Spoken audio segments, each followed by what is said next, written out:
सबसे पहले इस वीडियो को लाइक करें और मजीद वीडियोस के लिए हमारा YouTube चैनल सब्सक्राइब करें और बेल आइकन पर क्लिक करें।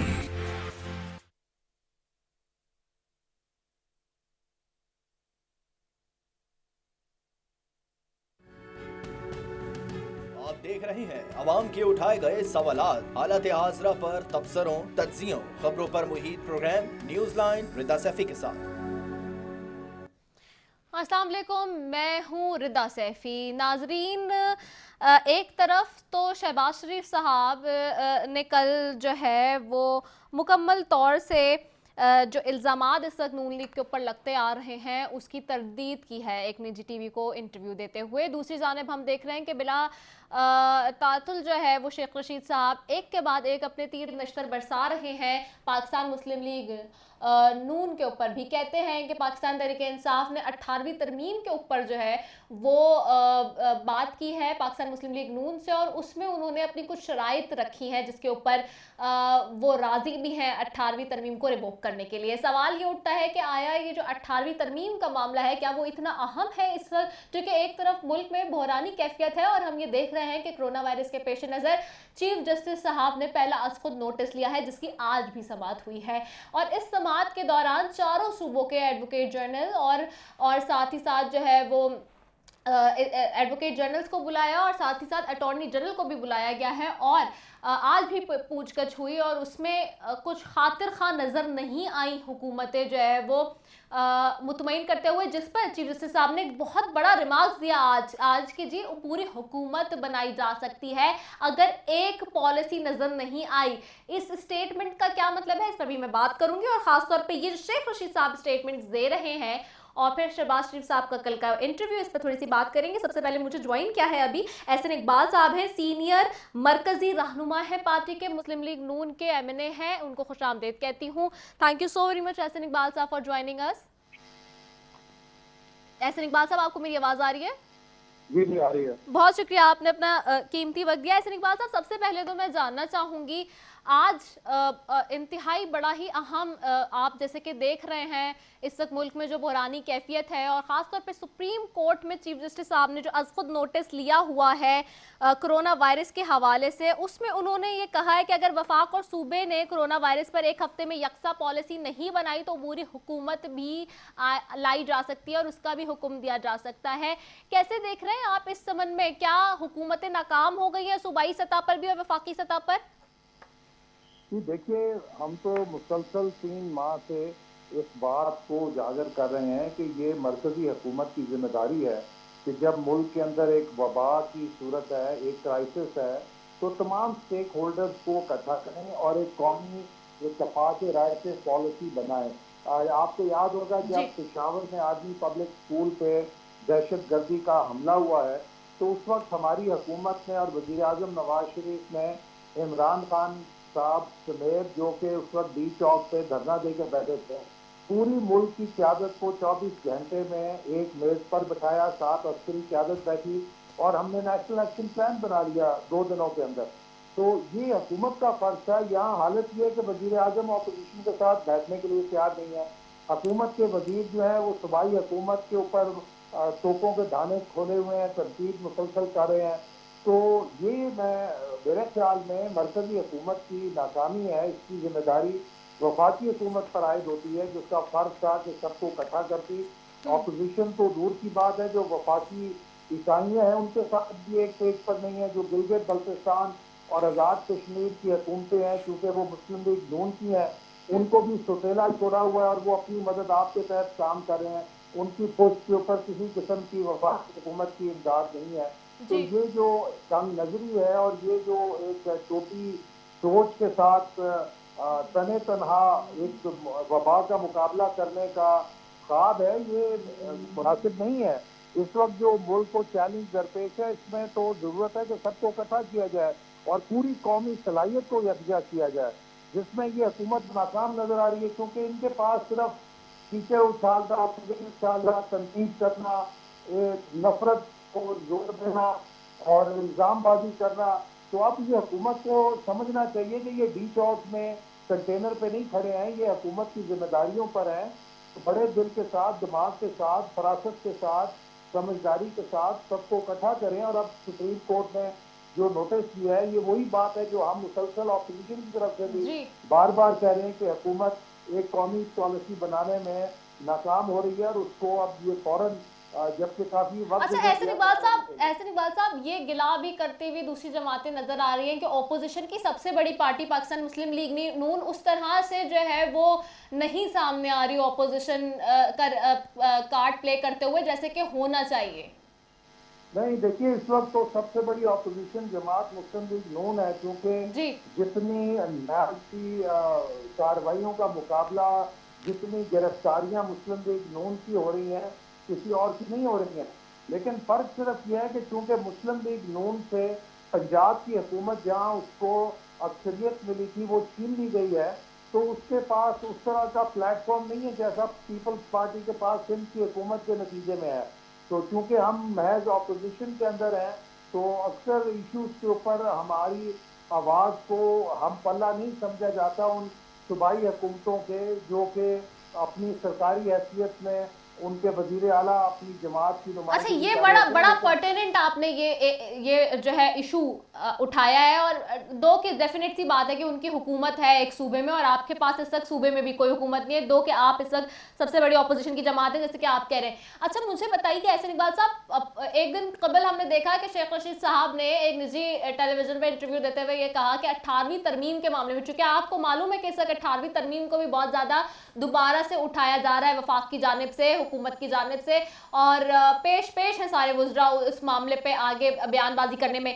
तो ये चूंकि इस वक्त बड़ी रिफ्ट है पीपल्स पार्टी के और पीटीआई के दरमियान, और उसी को लेते हुए शेख रशीद साहब ने कहा कि पीटीआई ने और या वफाकी हुकूमत ने जो है वो अपने लोगों से राब्ते करने शुरू कर दिए हैं, और मुस्लिम लीग नून से भी राब्ता हुआ है 18वीं तरमीम के मामले पे, और उन्होंने कुछ शराइत रखी हैं। उन्होंने कहा बाकायदा, ख़ास तौर पे नवाज शरीफ साहब के हवाले से कहा कि जी उनके केसेस ख़त्म कर दिए जाएं तो उस पर जो है वो बात हो सकती है, नैब में तरमीम लेकर आई जाए तो फिर बात हो सकती है। कितनी सदाकत है शेख रशीद साहब ये अब बातें कर रहे हैं, इनमें मैं ये आपसे जानना चाहूँगी। देखिए, जिस तरह रेलवे की ट्रेनें टाइम पे नहीं चलती, इसी तरह जो शेख साहब के बयानात हैं वो टाइम और हकायक के खिलाफ होते हैं। ना कोई ऐसी बातचीत चल रही है, ना कोई ऐसी पेशकश हुई है, और 18वीं तरमीम का नैब के साथ कतई कोई ताल्लुक नहीं है। ये दोनों अलहदा चीज़ें हैं। 18वीं तरमीम में किसी किस्म की रिवर्सल का कोई जमात सोच नहीं सकती। ये कौमी इत्तफाक राय के साथ मंजूर हुई थी। ना इस हुकूमत के पास इतनी अक्सरियत है ये कर सके। ये सिर्फ करप्शन के स्कैंडल से तवज्जो हटाने के लिए इस किस्म की बहसें छेड़ते रहते हैं, ताकि लोग शुगर माफिया और आटा माफिया के खिलाफ जो कार्रवाई होनी थी उस पर इनका एहतसाब ना कर सकें। तो ऐसे इकबाल साहब, मतलब कि आपसे कोई राब्ता नहीं हुआ वफाकी हुकूमत के नुमाइंदों का इस हवाले से, नून लीग से? कतन किसी किस्म का ना कोई राब्ता हुआ है और ना कोई बातचीत चल रही है। अच्छा ठीक है, आप इस हक में हैं क्या? आप समझते हैं कि 18वीं तरमीम में कुछ लूपहोल्स हैं, उनको ट्रीट किया जा सकता है, उसको रिवोक किया जा सकता है? देखिए, 8वीं तरमीम को हाथ नहीं लगाया जा सकता। उसे हाथ लगाने से सूबों के अंदर बेचैनी होगी, खास तौर पे छोटे सूबों के अंदर, और वो सूबाई खुद मुख्तारी का मसला जिसको हल किया गया था वो दोबारा जोर पकड़ेगा, शोर मचाएगा, पाकिस्तान के वफाक का नुकसान होगा। हमने 18वीं तरमीम के साथ पाकिस्तान के अंदर रिकॉर्ड तरक्याती काम किए हैं। बिजली के बहरान को हल किया है, सीपैक को कामयाब किया है, दहशत गर्दी की जंग जीतने के लिए मुसल्लह अफवाज को 500 अरब रुपए इजाफी फराम किए हैं। तो हमने तो मुल्क कामयाबी से चलाया 18वीं तरमीम के साथ। अब इनसे मुल्क नहीं चल रहा, नाच ना जाने आंगन टेढ़ा, तो इनको कसूर 18वीं तरमीम का नजर आ रहा है, जबकि खुद ये अनाड़ी हैं और नाअहल हैं। इनको हुकूमत चलाने का सलीका नहीं आ रहा। अच्छा, मुझे ऐसे इकबाल साहब, मैं आपसे ये भी सिर्फ जानना चाहूँगी कि अब जो तवानाई की रिपोर्ट बन रही है आटा चीनी बहरान की रिपोर्ट के बाद, उसमें कुछ ऑपोजिशन के लोगों के नाम भी सामने आए हैं, सिर्फ हुकूमत की तरफ से लोगों के नाम नहीं आते। आप समझते हैं क्या ऑपोजिशन जैसे ये फाइनल फेज में इंक्वायरी आती है, इसका जो भी फैसला सामने आता है उसमें साथ देगी हुकूमत का? देखिए, अब हुकूमत इस कोशिश में है कि उस इंक्वायरी रिपोर्ट को तब्दील करे उसमें मजीद लोगों को शामिल करके अपनी जान छुड़ाए। असल बात यह है कि FIA जिसमें कि हुकूमत ने अपनी पसंद के लोग लगाए हैं, उस इदारे ने वाज़े तौर पे ये हक़ाइक़ कौम के सामने पेश कर दिए हैं कि आटे और चीनी के बहरान में हुकूमत के लोग हैं जो मुलव्वस हैं। अब ये वज़ीर आज़म जो मिस्टर क्लीन बनते हैं, इनका फ़र्ज़ है कि 24 घंटों में उन लोगों को नैब के सुपुर्द करें जिनकी FIA ने निशानदेही की है। ये तो फॉरेन फंडिंग केस का जवाब नहीं दे रहे, हर रोज एक नया स्टे ऑर्डर ले आते हैं। तो ये कहाँ पे करेंगे, क्योंकि ये क्लीन नहीं है। इन्होंने एक मिस्टर क्लीन का लिबादा ओढ़ा हुआ है। बाकी जितनी करप्शन इस दौर में हुई है उसकी मिसाल नहीं मिलती। वो दवाइयों का स्कैंडल किधर गया जिसपे इन्होंने वजीर हटाया था, पर उस वजीर को हटा के पार्टी का सेक्रेटरी जनरल लगा दिया। तो ये तो इसका मतलब है कि इनकी सरपरस्ती से सारी करप्शन हो रही है। ठीक है, अच्छा बस मैं लास्ट आपसे एक सवाल करूंगी, मुझे बताइएगा आमदन से ज्यादा साजे के हवाले से नैब ने एक बार फिर शहबाज शरीफ साहब को पेशी के लिए कहा है, रूबरू पेश होने की जो बार बार बात हो रही है, क्या शहबाज शरीफ साहब पेश होंगे? चूंकि अब वो यहाँ पर हैं खुद मौजूद, तो क्या जाएंगे? जी, आज शहबाज शरीफ साहब नैब के पास पेश हुए थे जी। और नैब जो है ये हुकूमत का एक ब्लैकमेलिंग का इदारा है जिसका सिर्फ इतना काम है कि वो अपोजिशन को दबाए, वो मीडिया का गला धोते। लेकिन इनके इन हथकंडों से हम ना मरूब होंगे, ना हम अपने मौक़िफ़ से पीछे हटेंगे। ठीक है, बहुत शुक्रिया एहसन इकबाल साहब, सीनियर रहनुमा, मरकज़ी रहनुमा पार्टी के और MNA पाकिस्तान मुस्लिम लीग नून के हमारे साथ मौजूद थे।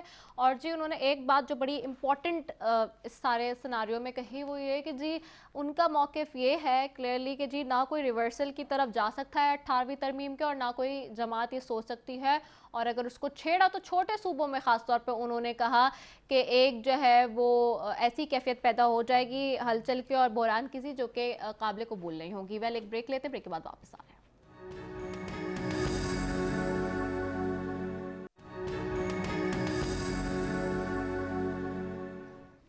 वेलकम बैक नाजरीन। और अभी इस वक्त हम जाहिर सी बात है आज चूँकि ये मामला उठा है, मैं बार बार आज कह रही हूँ, वफाक और सूबे कोरोना वायरस पर एक हफ्ते में यकसा पॉलिसी बनाए जिसपे सुप्रीम कोर्ट ने ये क्लियरली कैटेगोरिकली आज जो है वो हियरिंग में बात कह दी है, जिसके ऊपर जो है सूबे सिंध की अगर मैं बात करूँ तो वहाँ से जब एडवोकेट जनरल अपेयर हुए तो वो आज वीडियो लिंक पे हुए थे, बाकी इन पर्सन सारे मौजूद थे वहाँ पर, और इस पे थोड़ी सी मैं बात करूँगी। और साथ ही साथ जी कल एक बड़ा ही अफसोसनाक वाक़या पेश आया कराची जैसे बड़े शहर में, सबसे बड़ा शहर जिसको कहा जाता है जी, कि यहाँ पर एक मुझे बड़ा अफसोस भी और मुझे दोबारा ये बात करते हुए बड़ा अफसोस हो रहा है जब कल ये ख़बर चली थी और जब मौसूल हुई कि जी एक जो डॉक्टर फुरकान साहब थे, बड़े ही माहिर और जो है वो जाने पहचाने डॉक्टर फुरकान साहब, और उनको जो है कोरोना से चूँकि वो मुतासर हुए थे, उनको कल वेंटिलेटर नहीं मिल सका और 2 से 3 घंटे तक एम्बुलेंस इधर से उधर पूरे शहर में दौड़ती फिरी, और इसी बेबसी की हालत में वो खालिक हकीकी से जो है वो जा मिले। तो बड़ा अफसोसनाक वाक़या है, इस हवाले से थोड़े से बात करेंगे। और आज भी प्रेस कॉन्फ्रेंस करी थी सिंध हुकूमत के जो है वो 3-4 वज़रा ने मिलकर, थोड़ी सी उस पर भी मैं बात करूँगी। अभी मुझे ज्वाइन किया इस्माइल राहू साहब हैं, सूबाई वज़ीर हैं सिंध के, उनको खुशामदीद कहती हूँ। Thank you so very much Ismail Rahu sahab for joining us. Ismail Rahu sahab, आपको मेरी आवाज़ आ रही है? जी, आवाज़ कम आ रही है। अब आ रही है आपको मेरी आवाज़? ठीक है जी, बहुत शुक्रिया इस्माइल राहू साहब। एक तो सबसे पहले ये कि परसों जब पहली मतलब 1 मई को जो है वो मजदूर का दिन बनाया गया, आलमी दिन था, और उस पर मुझे आपके जो वालिद मोहतरम है उनकी बड़ी याद है, क्योंकि उनका बड़ा कलीदी किरदार रहा है मजदूरों के हवाले से। उसमें सबसे पहले तो मैं ये बात करूंगी, आपको मेरी आवाज़ आ रही है?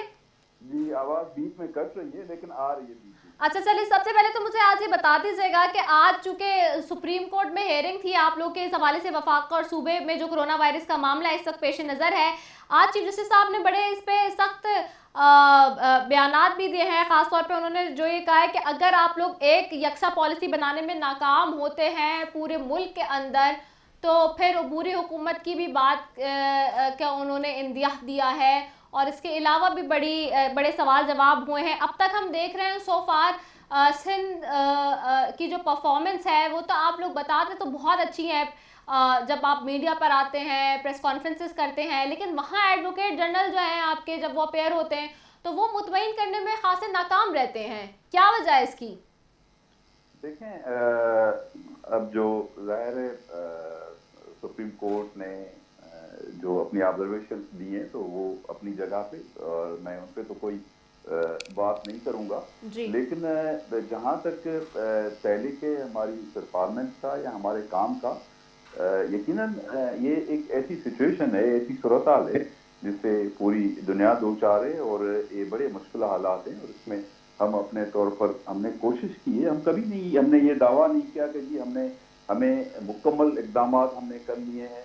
हमारी तरफ से जब भी बात हुई है, वज़ीर आला साहब ने बात की है या हमारी किसी क़यादत ने बात की है, तो हमने हमेशा इस बात का इज़हार किया है कि ये एक ऐसी अचानक सिचुएशन में हम आ गए हैं जिसको हम फेस कर रहे हैं पूरी दुनिया के साथ, पूरे मुल्क के साथ, जिसमें बड़ी मामलात हैं और नए नए इशूज़ हैं, नए नए मामलात हैं। इस चीज़ों को समझते हुए उनमें इक़दाम उठाते हुए भी टाइम लगता है।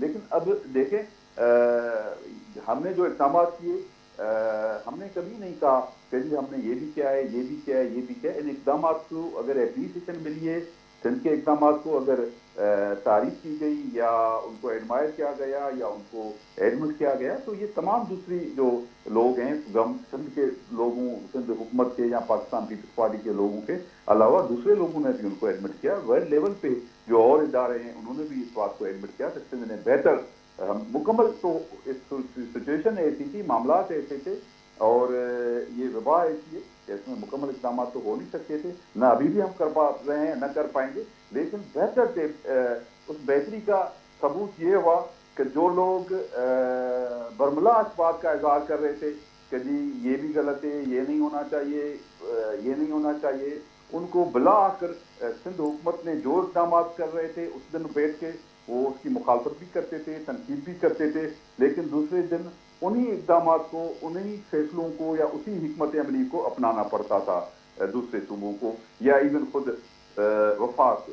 अब जो दूसरी बात आपने कही कि जो सुप्रीम कोर्ट की तरफ से भी आई है, काबिल एहतराम सुप्रीम कोर्ट ने जाहिर है जो कहा है कि जी इत्फाक़ राय से होना चाहिए, यकजहती के साथ होना चाहिए और इफ़ाम और तफ़हीम के साथ एक पॉलिसी होनी चाहिए। अब देखें इस वक्त पाकिस्तान पीपल्स पार्टी, इस्माइल राव साहब, कता कलामी माफी, मुझे सिर्फ इसमें मैं अपनी बात, जी, आपका जो सवाल है मैं उसका जवाब दे रहा हूँ आपको। जी जी जी जी मैं उसी में सिर्फ एक चीज़ ऐड कर रही हूँ, आप उसी को कंटिन्यू रखें जवाब को। आप जैसे कि कह रहे हैं कि ये सारी चीज़ें इकदाम किए और इनिशियली जब आप लोग सब कर रहे थे बड़ा सराहा गया, इसमें कोई दो राय नहीं है। लेकिन सर इस्माइल राव साहब, बात यह है कि आपकी तरफ से जब एडवोकेट जनरल साहब जाते हैं कोर्ट में तो वो पेश होते हैं तो वहाँ पे वो मुतमईन नहीं कर पाते जब उनसे पूछी जाती है वो चीज़ें। देखें, अब मुझे नहीं पता क्या वो राशन के मामले में भी लास्ट टाइम यही हुआ था। लेकिन मैं देखें, अब इस वबा के सिलसिले में यकीनन जो है, अब हम पूरी दुनिया को देख रहे हैं कि इसमें जाहिर है हम इस वक्त भी सबसे ज़्यादा केसेस टेस्ट कर रहे हैं। आपको पता है कि हमारे इक़दाम भी सबसे ज़्यादा हैं। हम जो इंटरनेशनल स्टैंडर्ड दिया हुआ है वर्ल्ड हेल्थ ऑर्गेनाइजेशन के मुताबिक हम टेस्ट भी कर रहे हैं और कोशिश भी कर रहे हैं। यकीनन ये इतनी ज़्यादा तेज़ी से ये फैल रही है। हम यही तो बात कह रहे हैं कि अगर हम जो बात लॉकडाउन की करते हैं, सोशल डिस्टेंस की करते हैं, लोगों को घरों में रहने की तरकीब करते हैं, या हम जो कहते हैं कि जी लोग बाहर कम से कम निकलें, ह्यूम ना हो, रश ना हो, एक दूसरे के साथ ज़्यादा लोग न मिले जुलें, तो हम इसीलिए तो कहते हैं कि पाकिस्तान के अंदर या हमारे न फ़कत हमारे सूबे के अंदर लेकिन पूरे पाकिस्तान के अंदर हमारी जो हेल्थ सर्विस हैं वो इतनी बेहतर और इतनी जामा, इतनी ज़बरदस्त नहीं है कि हम इस मामले को, जहाँ तरक्की याफ्ता मुल्क हैं, डेवलप कंट्रीज़ हैं, वो फेस नहीं कर पा रहे हैं, तो हम तो अभी बहुत ही तरक्की पजीर ममालिक में भी हम बहुत ही पीछे हैं। तो अब देखें, जहाँ तक पॉलिसी बनाने का तरीके, तो ये पॉलिसी यकीनन तमाम सूबों के दरमियान और वफाक एक पॉलिसी बनाए, तो ये तो सिंध गवर्नमेंट तो नहीं कर सकती। सिंध गवर्नमेंट जो अपने तौर पर बेहतर चीज़ें समझती है वो कर रही है और उसके साथ साथ बार बार इस बात का भी इज़हार हम करते आए हैं और कर रहे हैं और आइंदा भी हम करेंगे कि अगर वफाक बैठे और बात करें और लीड करें, बैठ के एक पॉलिसी बनाए, एक हिकमत अमली बनाए, हम सबको एक प्लेटफॉर्म पे और ऑन बोर्ड करके वो बनाए, ये तो काम फेडरल गवर्नमेंट का है। जो पार्टी फेडरल गवर्नमेंट अच्छा, में इस रूल कर रही है, जिसकी वफाकी हुकूमत है, जिसकी 3 और सूबों के अंदर हुकूमत है, जिसकी पाकिस्तान के सबसे बड़े सूबे के अंदर हुकूमत है, वही ये काम कर सकती है ना। तो पीपल्स पार्टी तो नहीं कर सकती, उसके पास तो एक सूबा है, एक सूबाई हुकूमत है। हम फकत ये तो नहीं कहते, हम फकत हुकूमतों के दरमियान बात नहीं करते, हम कहते अच्छा हैं Ismail Rao sahab, sorry to cut you in between, मुझे ये बताएं, आप इस बात को तो मानते हैं ना कि इस सूबे के अंदर 10 साल से ऊपर हो गए आपकी माशाल्लाह से इस वक्त हुकूमत है पाकिस्तान पीपल्स पार्टी की। कल रात का ही एक वाकया है बड़ा ही दर्दनाक और अफसोसनाक, बेहतरीन कार्डियोलॉजिस्ट जो इस शहर ने दिए, कराची ने दिए, डॉक्टर फुरकान साहब, उनके साथ क्या हुआ? वेंटिलेटर नहीं मिला, 2 से 3 घंटे तक एम्बुलेंस इधर उधर फिरती रही है। वाकया हुआ है और सर आप लोग को यकीनन एक्शन ले इस ये पे, दुखदायक वाकया है। अफसोसनाक वाकया लेकिन कहने से मैं- कुछ नहीं होगा। नहीं, मैं जो बात करना चाह रहा हूँ, मेरे मैं जो रात बात को कर- आंसू निकल आए थे ये खबर सुनकर, मैं आपको बताऊं। बिल्कुल यकीनन हर एक फर्द की जान जो है वो बहुत ही कीमती है। हमें तो यकीनन डॉक्टर साहब तो एक बिल्कुल असासा थे और लेकिन कराची का बेहतरीन असासा थे, प्रोवाइड कर रहे थे, बेहतरीन असासा थे। हम बिल्कुल इस बात पे बिल्कुल कोई इनकार नहीं है, लेकिन हम तो चाहेंगे कि किसी भी एक आम बंदे की भी जान नहीं जाए, हमारी तो ये कोशिश होगी। लेकिन अब ये जो विवाह है इसमें हम इसीलिए तो चाहते हैं, हम क्या चाहते हैं, हम ये चाहते हैं कि हम कोशिश करें, हमें जिंदगियां ज्यादा अजीज है। हम जो चीज आज तक करते हैं, हमने कोई और ऐसी चीज नहीं कही जो अब बताएं सिंध हुकूमत ने कौन सा ऐसा काम किया। ये कहा तो जाता है कि जी सिंध गवर्नमेंट पे तनकीद की जाती है इस मामले में।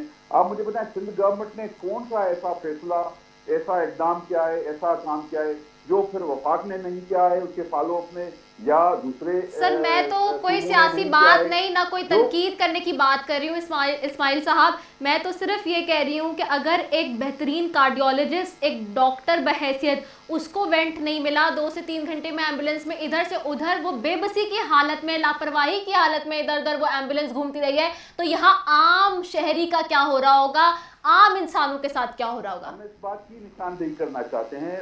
हम जो चाहते हैं, हम चाहते हैं कि हम ये जिस तरफ वफाक की हुकूमत हमें लेके जा रही है और वो चाहती है, हमें नहीं पता उसका क्या चाहते हैं, क्या उनका मकसद है, लेकिन हम यही चाहते हैं कि कम से कम नुकसान हो। सर इसमें भी आप वफाकी हुकूमत को कह रहे हैं कि कहाँ लेके जा रही है, 12 साल से आपकी हुकूमत है सूबे में सर। हमारे पास इंसानी जिंदगी पहले है, उसके बाद रोजगार और दूसरी जो चीजें हैं वो बाद में है।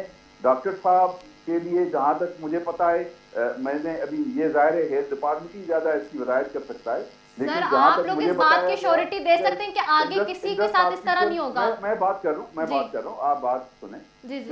जहाँ तक मुझे पता है कि इंडस हॉस्पिटल में उसको बुलाया भी गया, उसको कहा भी गया कि वो वहाँ आए, लेकिन शायद क्या वजूहत थी ये तो अब बहरहाल अब एक डॉक्टर साहब जो कि एक बिल्कुल यकीनन कीमती असासा थे उसकी जिंदगी में का, तो उसमें तो कोई बात हम सर वो रात की बात नहीं है, 2 दिन पहले की बात है। तो वो इंडस हॉस्पिटल में उसको कहा गया था, लेकिन शायद वो वहाँ जाना नहीं चाहते। सर वो 2 दिन पहले की बात थी, कल रात की नहीं, ये कल रात हुआ है मामला।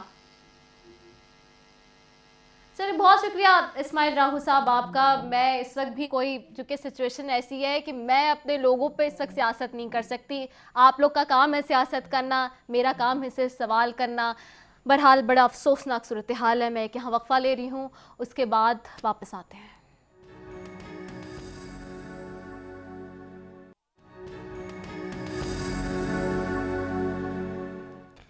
वेलकम बैक नाजरीन, इस वक्त जो है वो रमज़ानुल मुबारक का महीना है और लॉकडाउन की सूरत हाल जो कि सिंध में सबसे पहले लॉकडाउन किया सिंध हुकूमत ने, साथ ही साथ चूँकि इस वक्त शहरी तकरीबन घरों में हैं और जब घर में होते हैं तो बुनियादी जो सहूलियात हैं वो फराहम करना भी हुकूमत की ज़िम्मेदारी होती है अव्वलीन, और उसमें चूँकि ज़ाहिर सी बुनियादी सारी चीज़ें जिसमें बिजली पानी गैस होता है उसकी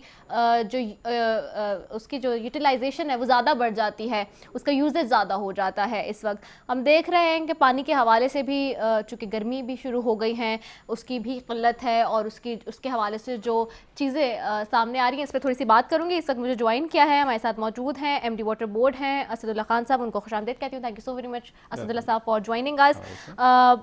कुछ जगहों से ख़ास तौर पे मलीर के एरियाज़ में और डिफरेंट एरियाज़ में जो है वो ये कंप्लेन आ रही है इस वक्त के पानी के हवाले से शॉर्टेज है।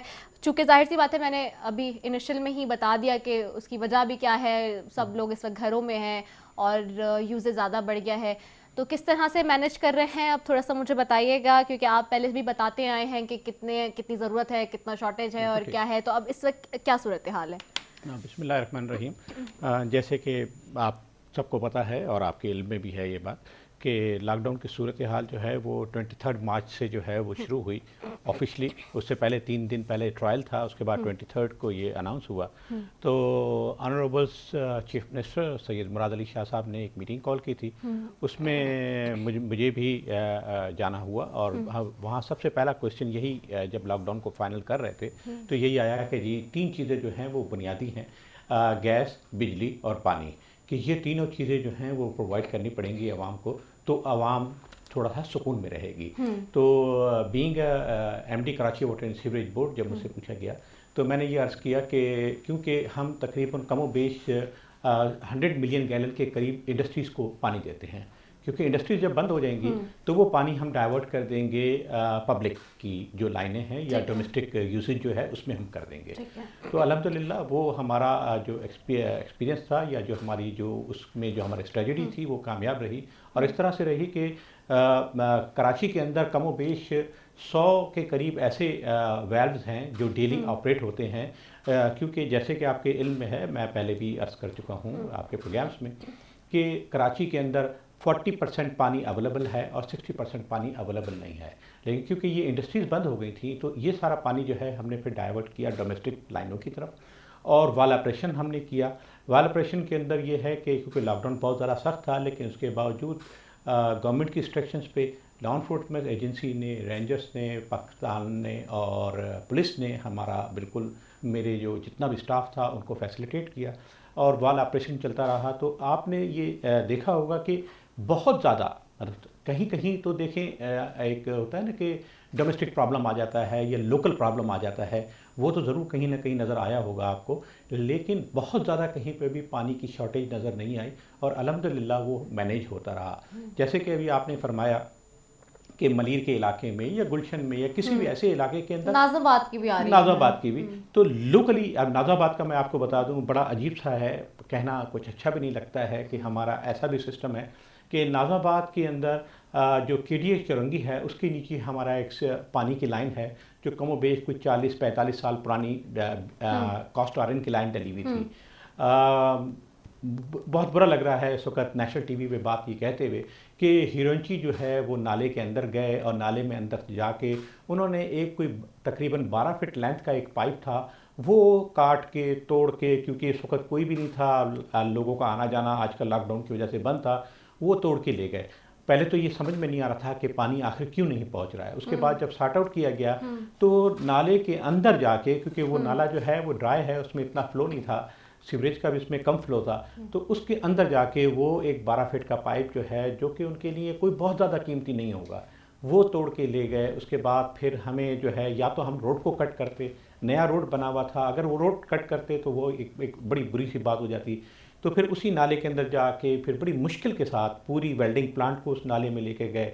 थोड़ी बहुत गैसेस तो नाले में होती हैं, उसके बावजूद तकरीबन हमें 3 दिन लग गए। वो जो नाज़ाबाद की कंप्लेंट स्पेशली जो आप बता रही हैं उसकी मैंने फोटोग्राफ्स भी जो हैं वो मेरे PR डिपार्टमेंट ने शेयर की थी और उम्मीद है कि आपने भी देखी होगी कि वो फिर उसको जो है क्लैंप किया गया, क्योंकि जो कास्ट आयरन का पाइप है उसके अंदर वेल्डिंग नहीं हो सकती, वो एक सिस्टम ऐसा होता है, उसके अंदर फिर स्टील का पाइप डाल के उसके अंदर हमें 3 दिन लग गए, क्योंकि रमज़ान भी थे, दिन के टाइम में बहुत ज़्यादा गर्मी हो रही थी, वेल्डिंग नहीं हो रही थी, तो उसके बाद ये मसला हल हो गया। अच्छा, इस वक्त ये भी एक इशू आ रहा है कि जो मुजाहिरीन एहतजाज कर रहे हैं मुख्तलिफ जगह पे, वो कह रहे हैं कि वाटर बोर्ड टैंकर माफिया को सपोर्ट कर रहा है सूरत हाल का फ़ायदा उठाते हुए, और इस वक्त टैंकर जो हैं वो बड़े महंगे दामों बिक रहे हैं, ख़रीदना बड़ा मुश्किल हो गया है, क्योंकि आपके सामने जब सब बंद पड़ा हुआ है, लोगों की इस्तात भी अब ख़रीदने की कोई चीज़ कम होती जा रही है, आहिस्ता आहिस्ता वो बल्कि ख़त्म ही होती जा रही है, क्योंकि 2 महीने होने को आ गए हैं अब।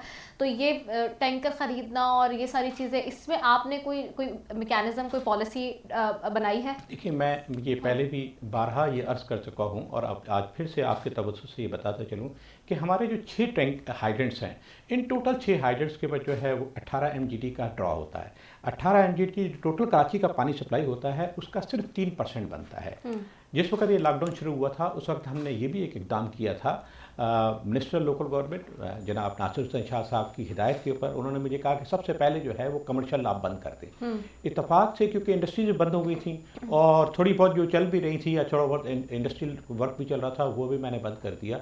और GPS जिसको हम कहते हैं जनरल पब्लिक सप्लाई के ऊपर, वो हमने वाटर सप्लाई शुरू कर दी। और ये 6 हाइड्रेंट जो हैं 23 मार्च से लेके आज तक, क्योंकि अब तक इंडस्ट्रीज़ नहीं खुली हैं तकरीबन फुली तौर पे, तो ये जितने ये 6 के 6 हाइड्रेंट जो हैं ये GPS के ऊपर सिर्फ पानी सप्लाई कर रहे हैं या फिर उनको कर रहे हैं जो DC कोटा हमारा अच्छा, होता है। ये हम जो बात कर रहे हैं वो सरकारी वाली तो ठीक है, लेकिन हम सरकारी वाली नहीं, इस वक्त जो बात कर रहे हैं वो जो गैर कानूनी इस वक्त हाइड्रेंट्स को जो चल रहे हैं उसकी बात हो रही है। गैर कानूनी हाइड्रेंट का मैं अर्ज़ करता चलूँ, मैंने तकरीबन कोई आज 5th डे हो गया है, मैंने IG पुलिस को ये लेटर एक लिखा था कि जितने भी गैर कानूनी हाइड्रेंट्स हैं, स्पेशली वो टैंकर्स जो साकरान से या घारों की तरफ से आ रहे थे, साकरान के अंदर जो है वो पानी जो है वो जोहड़ों में रुका हुआ जो बारिशों में आ जाता है, वहाँ से वो टैंकर आ रहे थे। तो मैंने उनसे ये अर्ज़ की कि जी ये जितने भी हाइड्रेट टैंकर्स आ रहे हैं, ये जो है पानी इनका जो है वो मुज़र सेहत है,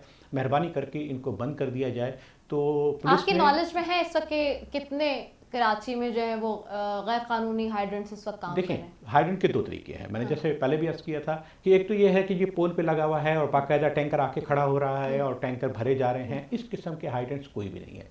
ये हाइड्रेंट जो हैं ये रात के टाइम पे किसी भी अंडरग्राउंड टैंक के अंदर पानी जमा करके हमारी लाइन को पंक्चर करके और वहाँ से ये टैंकर भरे जाते हैं। वो सैकड़ों की तादाद में नहीं बल्कि गिनतियों में हो सकते हैं कि किसी किसी जगह पे। लेकिन क्योंकि अब मैंने ये पुलिस से ये रिक्वेस्ट की और DIG ईस्ट और DIG वेस्ट मेरे साथ कोऑर्डिनेशन में हैं, उनके फोकल पर्सन भी हैं, हमारे फोकल पर्सन भी हैं।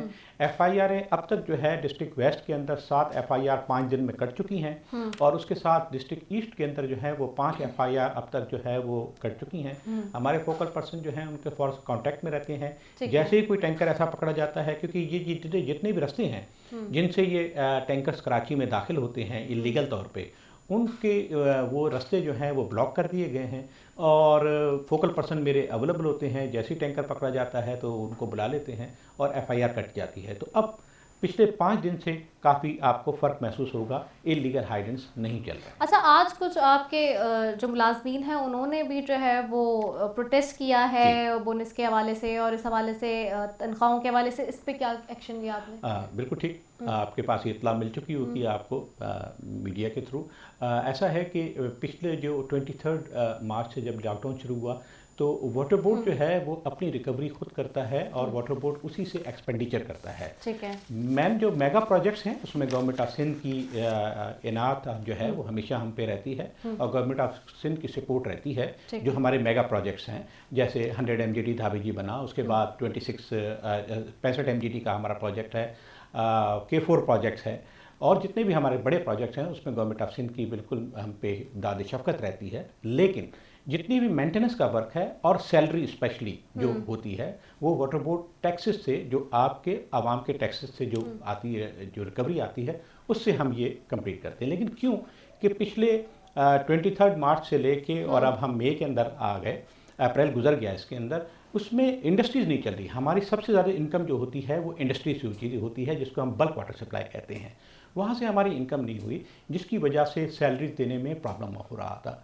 मैंने दरख्वास्त की गवर्नमेंट ऑफ सिंध से, अपने मिनिस्टर जनाब नासिर हुसैन शाह साहब से कि सैलरी की मद में आप मेहरबानी करके मुझे जो है वो गवर्नमेंट से जो है वो कुछ अमाउंट मुझे दिलवाएं, ताकि जो थोड़ा बहुत मुझे अगर रिकवरी हुई है उससे और प्लस गवर्नमेंट की एड से मैं सैलरी पूरी कर सकूं।